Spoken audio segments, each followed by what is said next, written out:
रुबीना, हाँ मम्मी। इस दीवार का क्या हालत बना रखी हो पूरा खाच खुच के। हो सकता है बाबू पेन दिया था वही कर दिया होगा। आगे से मैं पूरा ध्यान रखने की कोशिश करूंगी।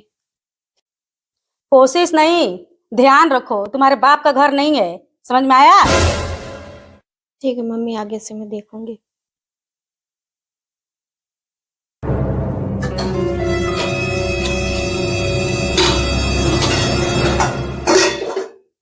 रुबीना, इतना सारा खाना कैसे बच गया है। मम्मी वो रात में देवर जी नहीं खाना खाए थे और पापा के पेट में भी गैस बना था, तो इसीलिए वो लोग खाना नहीं खाए। कोई बात नहीं है, हम इसे सुबह में गर्म करके खा लेंगे। सुनो, यहाँ खून पसीने का कमाई का आता है राशन, समझ में आया। तुम्हारे बाप के घर से नहीं आता कि इतना खाना तुम बर्बाद कर रही हो। सॉरी मम्मी जी, आगे से पूछ के बनाऊंगी।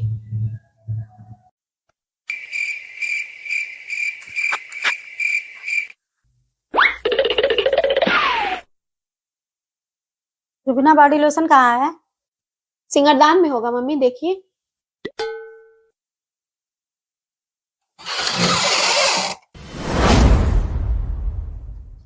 इतना सारा मेकअप मैं क्या मेरे बेटे को बर्बाद करे पतुली हो क्या। तुम्हारे बाप का घर नहीं है कि इतना पैसा तुम उड़ा रही हो।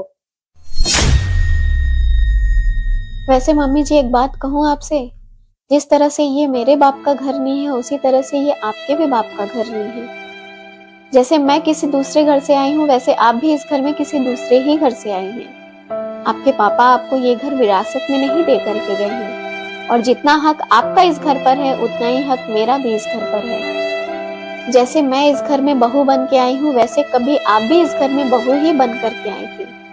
फर्क सिर्फ इतना है कि आप पहले आ गई थी और हम बाद में आए हैं। आगे से मेरा घर करने से पहले ये बात याद रखिएगा।